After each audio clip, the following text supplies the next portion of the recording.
the Department of Education is overhauling the Public Service Loan Forgiveness Program, and they're changing the definition of a qualifying employer. If you know someone who's working towards PSLF, please share this with them. Starting on July 1st, 2026, any employer that the Department of Education determines engages in activities that have a substantial illegal purpose will no longer be considered a qualifying employer for the purposes of public service loan forgiveness. So what's defined as a substantial illegal purpose? I'm going to use the Department of Education's definition, so bear with me. Under the proposed regulations, any employer that engages in the chemical and surgical castration or mutilation of anyone under the age of 19 in violation of federal or state law is engaging in activities that have a substantial illegal purpose. Chemical and surgical castration or mutilation is defined as the use of puberty blockers, including GnRH agonists and other interventions, to delay the onset or progression of normally timed puberty in an individual who does not identify as his or her sex,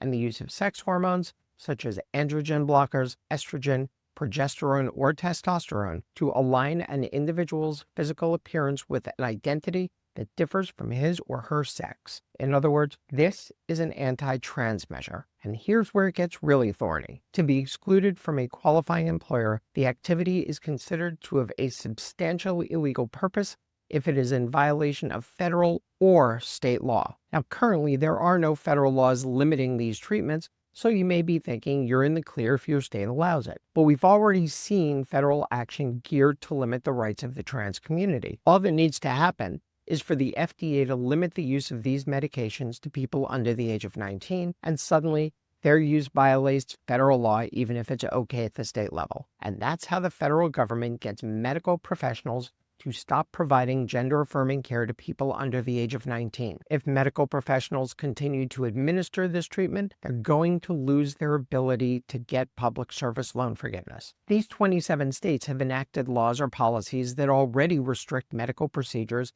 and treatments for minors relating to their assertion that their sexual identity differs from their biological sex. I suppose we're going to start to see more hospital systems do what Kaiser Permanente did in July 2025, when they stopped gender-affirming surgeries for patients under the age of 19. And once that happens, it is a slippery slope to restricting medical treatments as well. There will undoubtedly be lawsuits filed to stop the new regulations from taking effect, though it remains to be seen whether they're going to be successful or not. Want help navigating your federal student loan payment and forgiveness options? Get in touch.